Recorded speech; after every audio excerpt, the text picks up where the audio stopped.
Hello to everyone. Welcome to our in-depth study, Putting on the Mind of Christ. You are loved, and I hope you receive the love of our unconditional, loving God.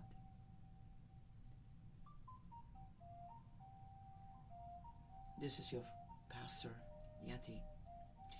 Today I'm going to talk about the problems of God's favorites.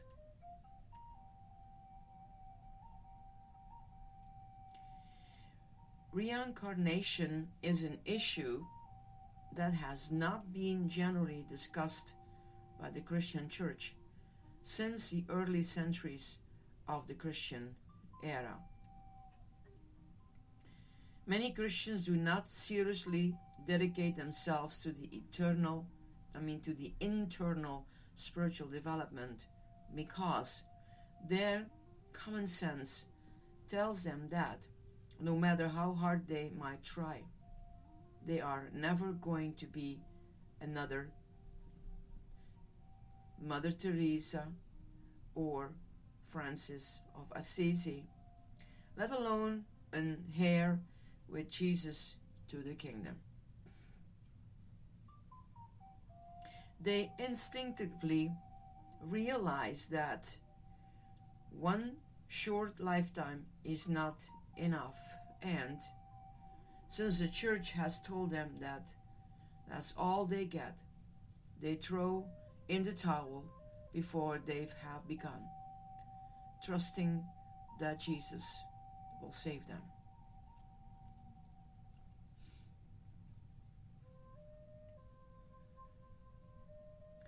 The failure of the church to recognize the reality of reincarnation and the evolution of souls is a major obstacle to keeping Christians from the kingdom. Citing my own experience, that of other Christian mystics, the New Testament, the discussion of reincarnation in the early church, and other arguments, I will make the case that some form of reincarnation is a spiritual fact of life. A fourth major obstacle that prevents many Christians from realizing the vision of the kingdom of heaven is the traditional treatment and understanding of the Christian saints. Problems is similar to the one described in a further understanding as we move on. The overemphasis on Jesus' divinity. The saints, like Jesus, have been traditionally put up on pedestals and understood as special, as God's favorites, and as somehow the recipients of extraordinary graces and blessings not available to the ordinary Christian.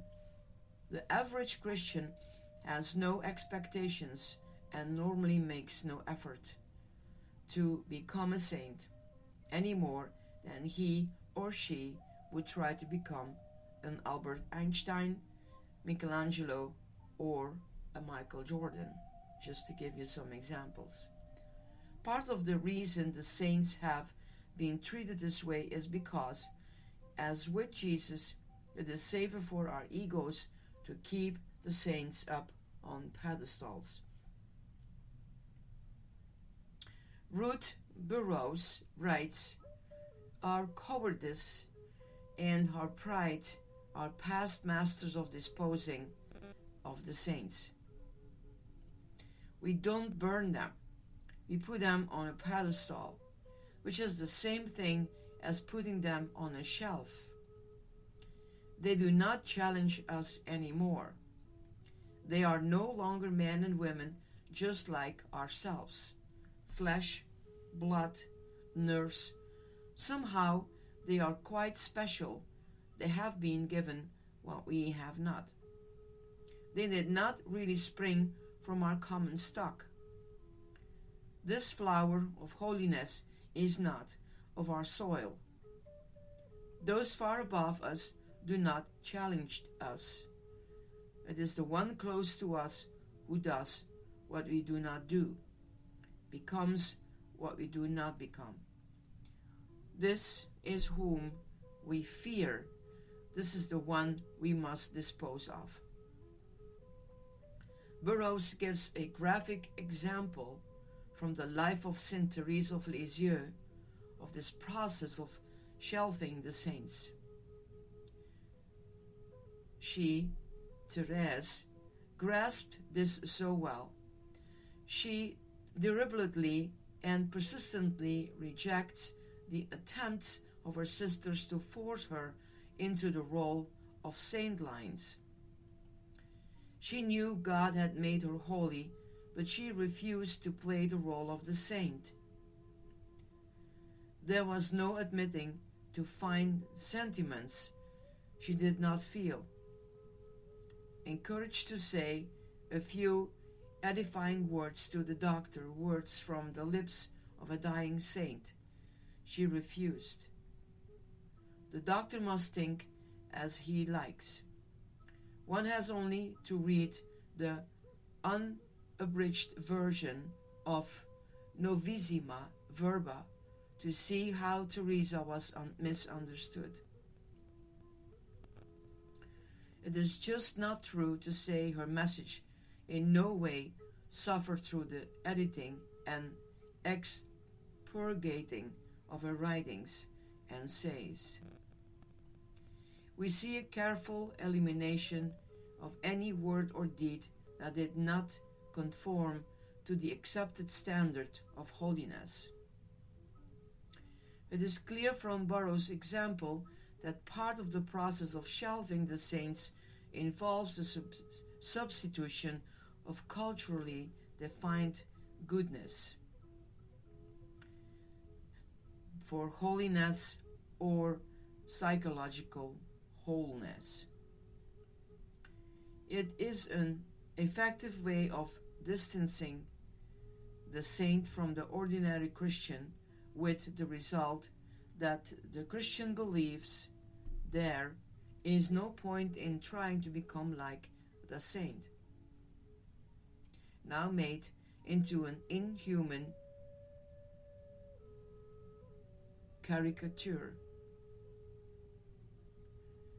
There is another more serious aspect to this problem that Burroughs does not examine.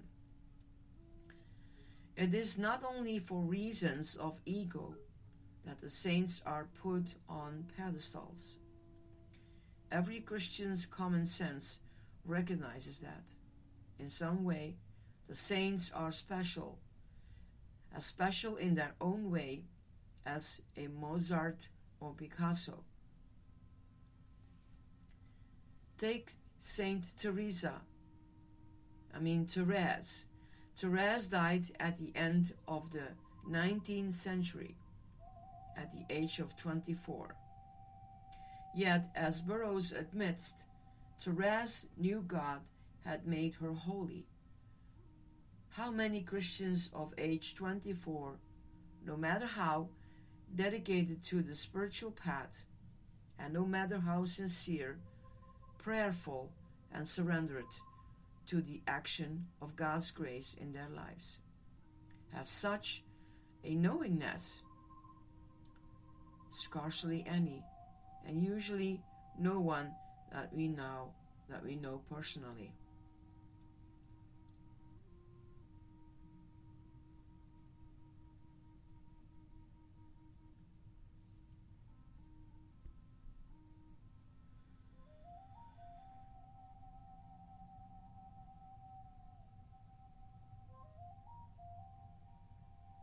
Most Christians do not expect to be like Jesus. They mistakenly understand Jesus, though human, as primarily divine, and mistakenly think that divinity is somehow better than humanity. In reality, both are the same reality seen from different vantage points in consciousness. This is the seemingly unbridgeable chasm or chasms we discussed in an earlier insight study. We do feel closer to the saints, but only slightly so. We identify with the fact that most of the saints, like us, had to work hard at the spiritual path throughout their lives. We realize that the saints, like us, were usually unable to walk on water, create food out of thin air, or raise the dead. But common sense tells us that the saints, like Jesus, did not start their spiritual path at ground zero. The evidence, which in many instances has been thoroughly documented, indicates that the saints began the path with a big head start. We have seen examples of this phenomenon. Most of us, as creatures of our culture, are at the rational level of consciousness. Many of us are still in mythic consciousness. A few of us are at the level of vision logic consciousness. And a few serious spiritual seekers have realized psychic consciousness. But as we have seen John of the Cross and Teresa of Avila begin their description of the spiritual path as psychic consciousness, Bernadette Roberts begins her path near the endpoint of subtle consciousness, and Meister Eckhart speaks only of causal and non-dual consciousness. Each of these authors begins the path at a point usually well beyond the normal start point for most of us. The opposite phenomenon, that of people whose place on the path is far below that of average Christians, has also been noted and well documented. Child psychologist and popular novelist Jonathan Kellerman writes, "The notion that there exist individuals who are simply evil, bad people, and that such evil cannot be explained by any existence combination of nature and nurture is an assault upon a therapist's sensitivities, their genetics, and or environment belief system."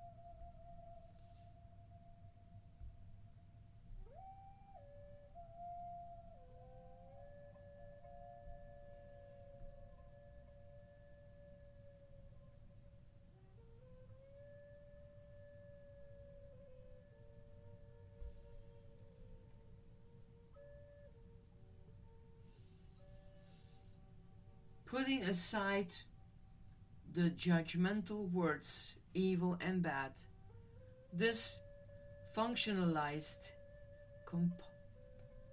composite picture of a child psychopath is an accurate portrayal of the type of child and future criminal adult encountered on a daily basis by such professionals as psychologists and psychiatrists, clergy, criminologists, and law enforcement personnel.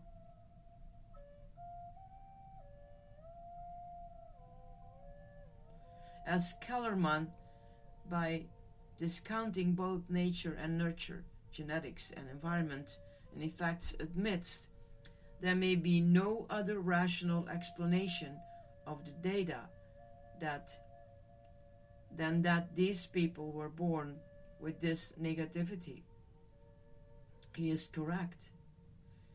Children like this are born with great inner darkness and with all the cruelly manipulative behavior patterns that go with their already repressed negativity.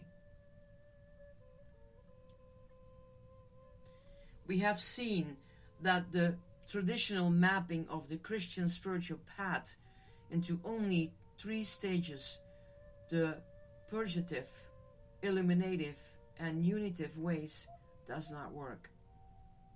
The map does not accurately describe the territory, especially once one gets a clear glimpse of the vastness of that territory.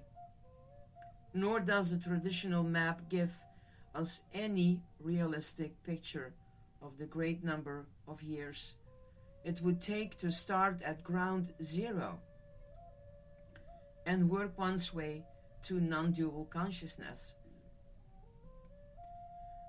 That span of years, given how many years at each level it normally has taken, even people as dedicated as the saints, far surpasses that of an ordinary human lifetime. What all of this comes down to, of course, is that reincarnation in some sense is a spiritual fact of life, just as the majority of the world's believers asserts. Similar to how apples were falling off trees long before Newton, the phenomenological data supporting reincarnation is already before everyone's eyes. Both the positive data regarding the saints and the negative data regarding the psychopaths. There is also plenty of data with respect to people in the middle. In addition, there is the inner spiritual experience of countless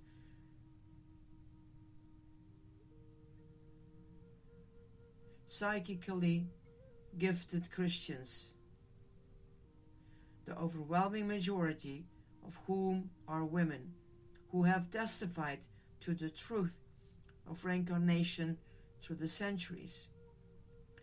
This evidence and much more is available to both science and the church, if either would look into the matter seriously. Besides the saints and psychopaths, there are also child prodigies of every sort in mathematics, music, languages, chess, dance, sports, poetry, psychic abilities, and many other fields of human endeavor. These people too are building up past accomplishments. There are also people who, for example, have a tremendous fear of water or fire or confined places, fears totally inexplicable in terms of their present lives.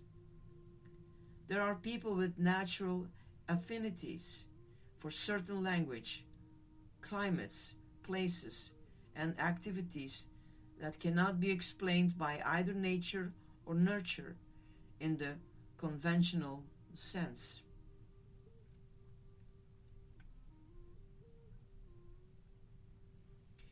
Reincarnation also provides a reasonable answer to a number of questions that conventional Christian theology has been unable to satisfactorily resolve.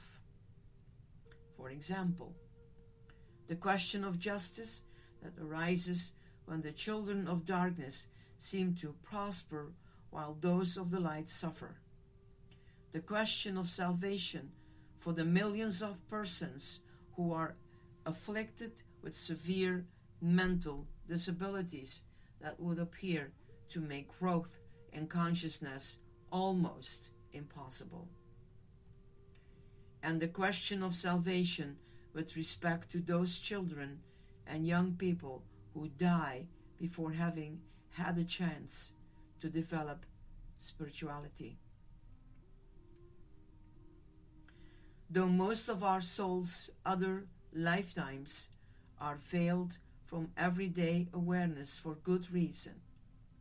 Imagine, for example, the confusion of a child if he or she remembered 100 different languages. Sometimes there can be a bleed-through in present awareness, especially in the case of young children whose everyday consciousness in this life has only begun to develop. The soul remembers everything about our past lives just as, for example, it remembers every dream we have ever had, every person we've ever met, and every meal we've ever eaten. But there is no way we could handle such an overload of information in our everyday lives. It is only at the psychic level of consciousness that one begins to have anything resembling regular access to the part of selves, including the soul, that survives that and that has access to this information and much more.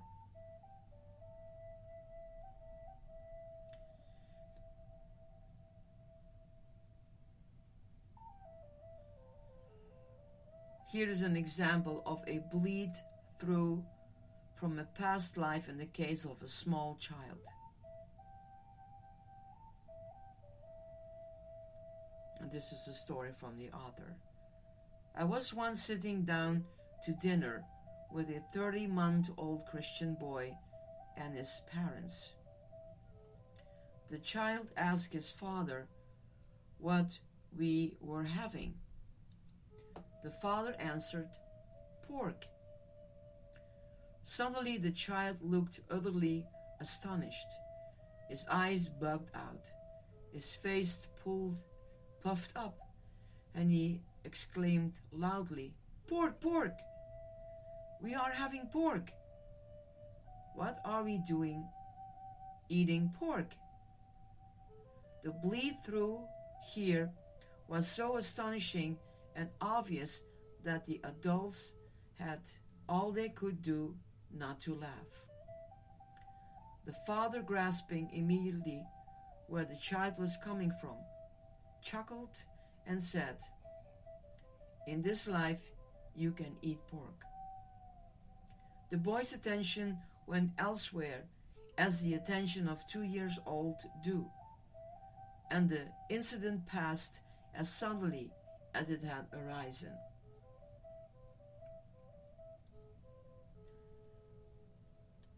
Another type of bleed-through is a psychic phenomenon known as speaking in tongues.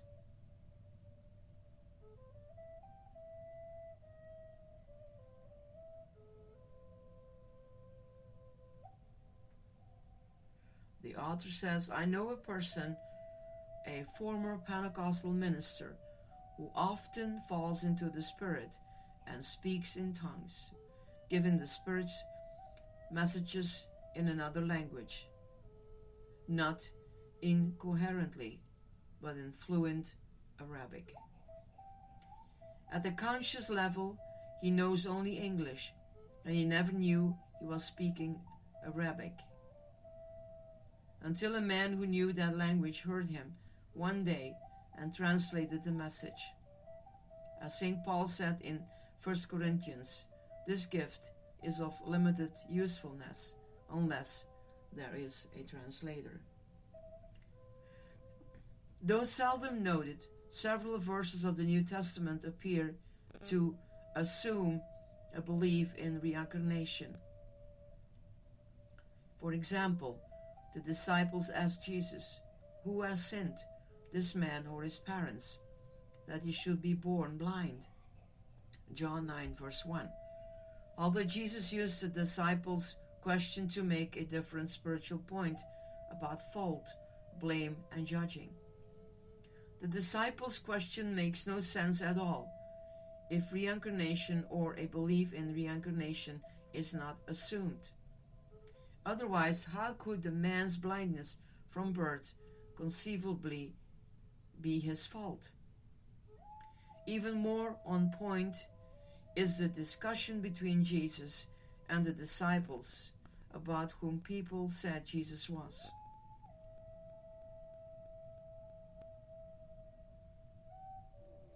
Jesus asked the disciples, "Who do people say I am?" Mark 8:27. "Some say you are John the Baptist," they answered.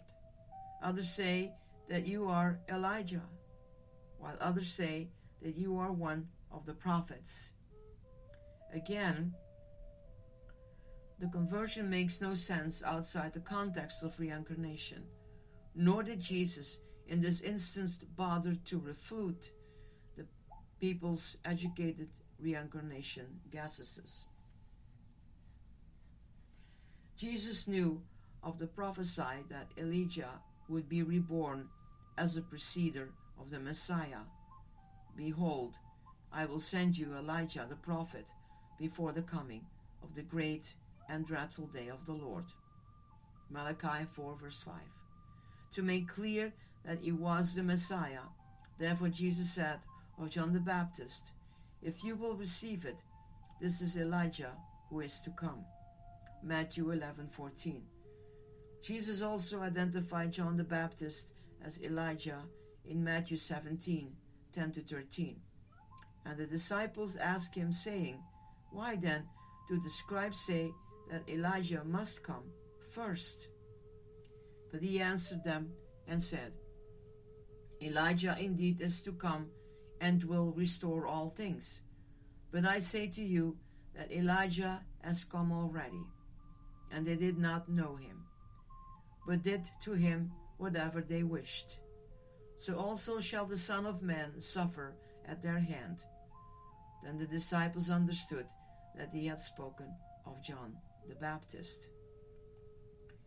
In Revelation 3 verse 12, Jesus says, "Him who overcomes, I will make a pillar in the temple of my God. Never again will he leave it." In other words, a person will not have to return to earth if he or she finally overcomes the world. Until then, it will appear such returns to earth are necessary. Finally, we find this passage in the epistle to the Ephesians 1 verse 4.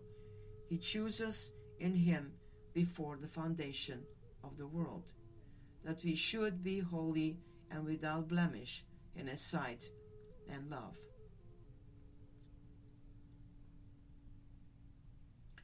There is also considerable evidence for a widespread belief in reincarnation in the early church.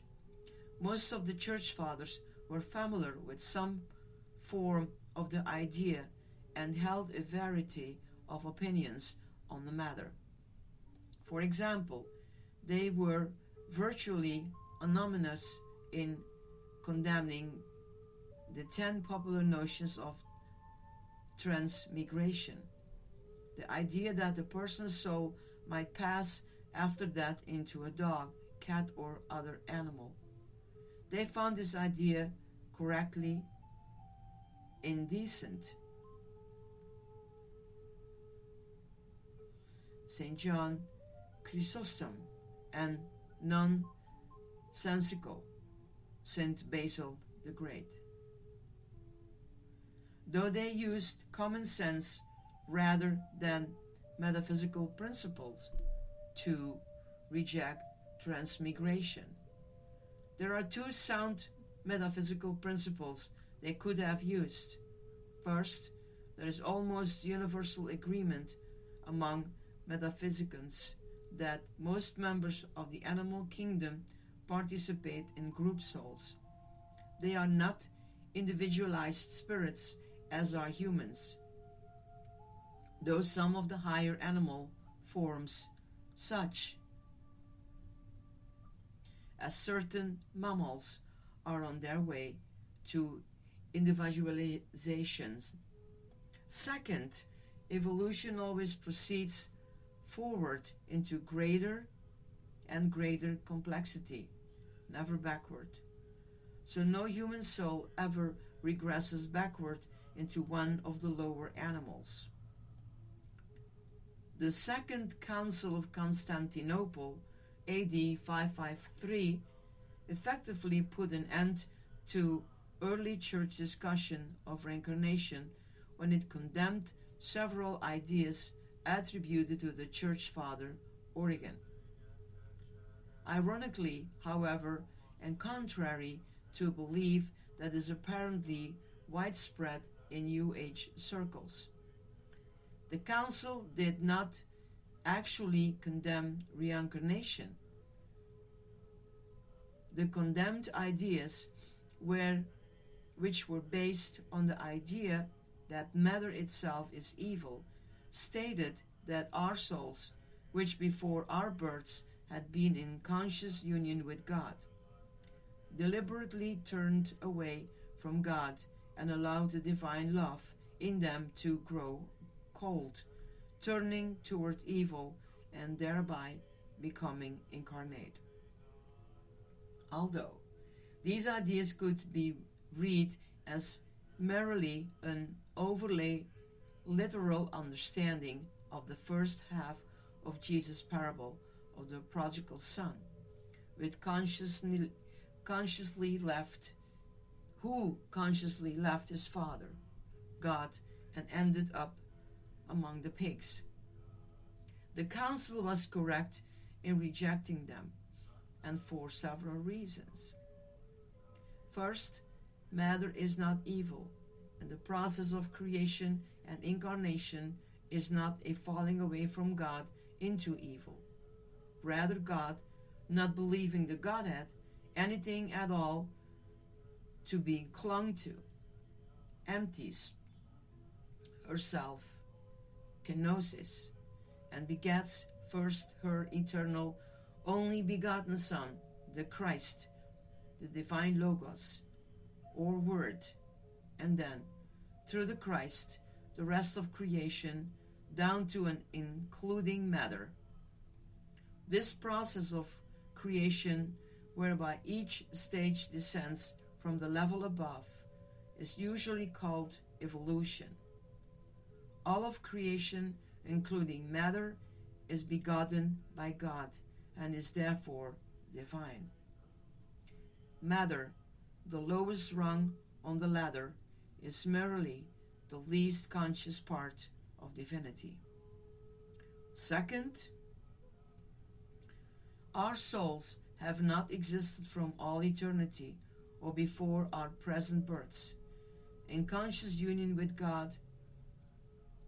Rather, they have existed without self-consciousness from all eternity as eternal ideas in the Christ, that is, as potentially consciousness participants in Christ.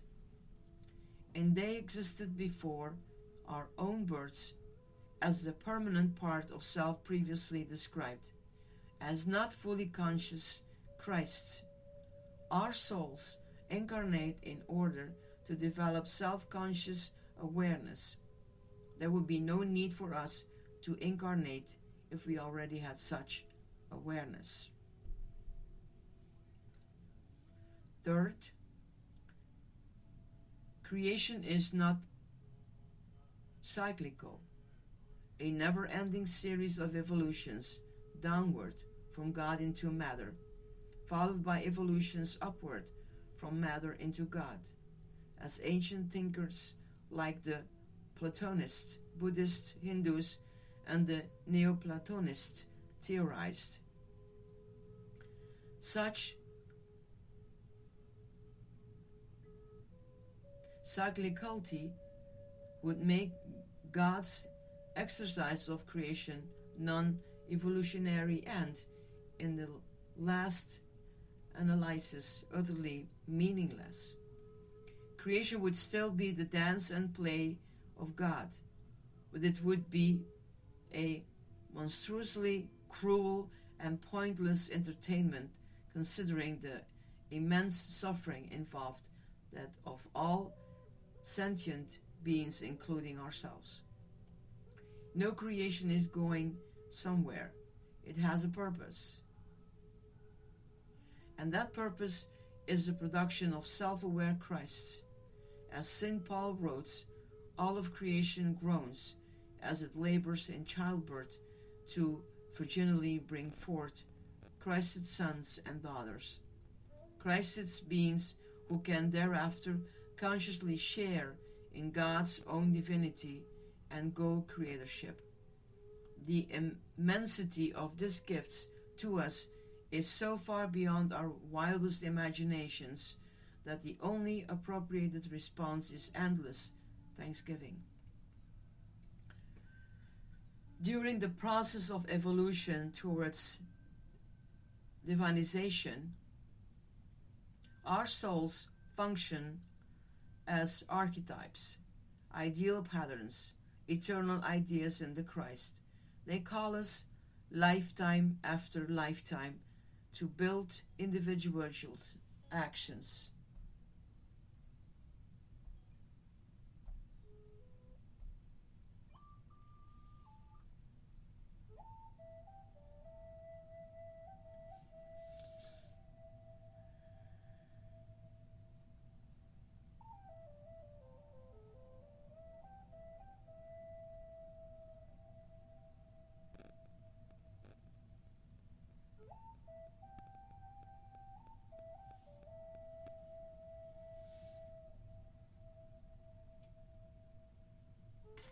During the process of evolution toward divinization, our souls function as archetypes, ideal patterns, eternal ideas in the Christ.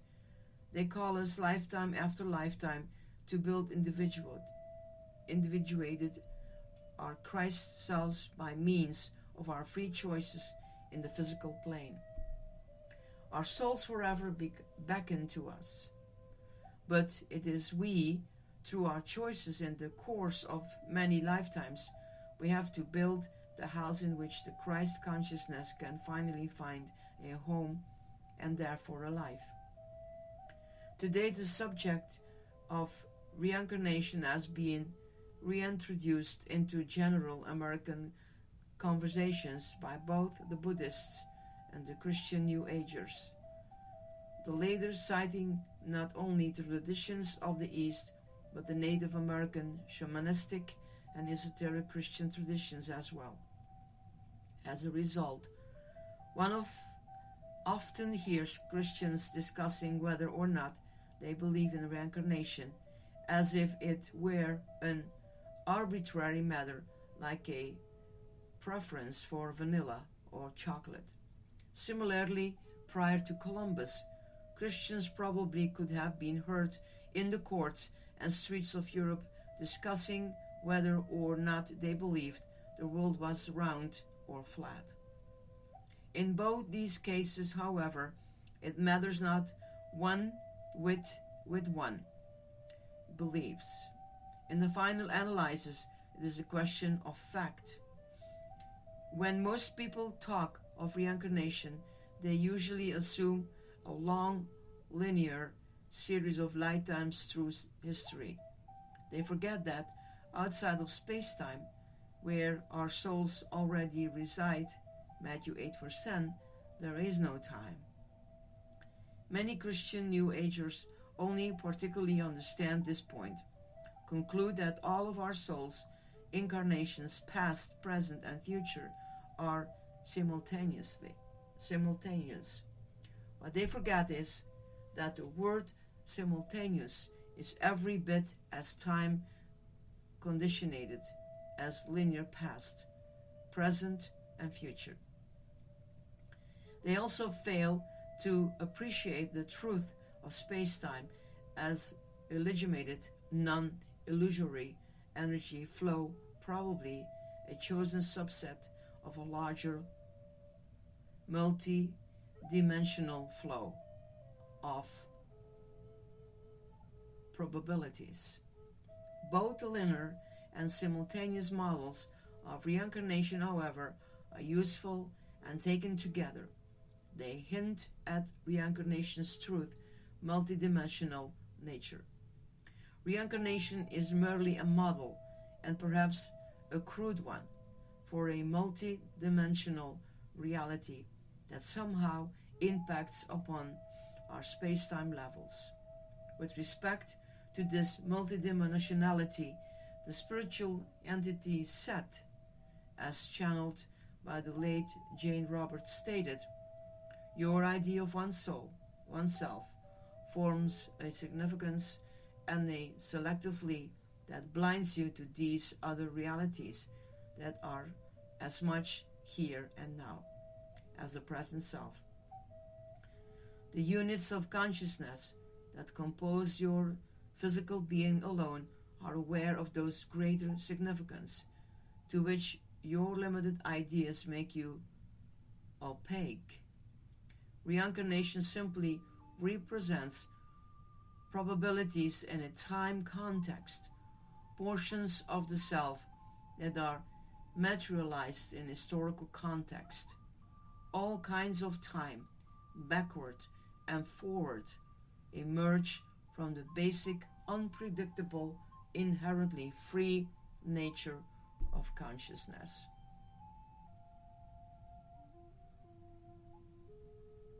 But model though it may be, reincarnation provides a rational explanation for all sorts of phenomena that are inexplicable without it, some of which I have touched upon in this, what we already discussed earlier. Reincarnation also serves to connect our lives to those of saints in an eminently meaningfully way. For Christians, it promises that if we are not at the level of a Mother Teresa in our present life, we can be soon enough if we truly dedicate ourselves to the spiritual path. In this way, we too can be one of God's favorites. Many Christians will have trouble accepting reincarnation as true.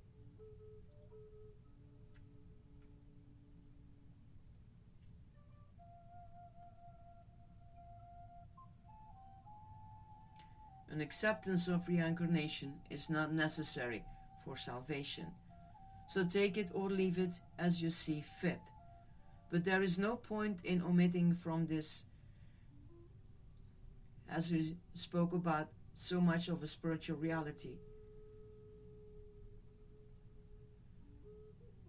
And I do believe that where we are now, that it deeply affects us all, whether we realize it or not. I can only so testify that my path would have been far less confusing, particularly as my consciousness traversed the transpersonal astral realms, and I know something about reincarnation realities beforehand.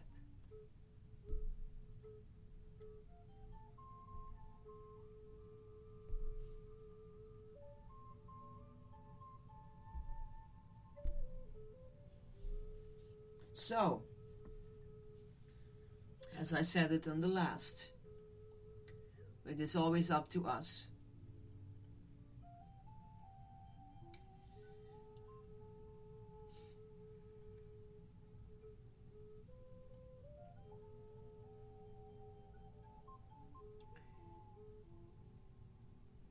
May the peace of God be with you. As it bounced maybe in your head, what are you saying now? Let it come to you. No one says that if you are not on that level, you have to accept everything what you hear. I do believe when we listen and hear things new or from old, that comes back to you. As Christians, we know very well that there is a deep spiritual path as we walk. And we know definitely that saints, as we take them as an example, were used by God and often did not have an easy life. Either way, they died young or lived long, saw visions, made songs that were given, and name it. For you and me, there is a deeper path to walk. And indeed, there is no time. We as humans bring everything in a schedule and in a plan, and we look at our watch. But in the spiritual realm, there is no time. And so we can almost not calculate what really is the time now in that particular spiritual understanding of our own life. I do believe that we feel a paradigm that will shift us to a higher level. So may God's light and His insight shine upon you. And never hesitate to ask the Spirit of God to guide you. Don't do things or don't do experiments that can give you a danger. Talk with people. As you look back, as we start in the beginning, as yoga, meditation, we always need to be careful.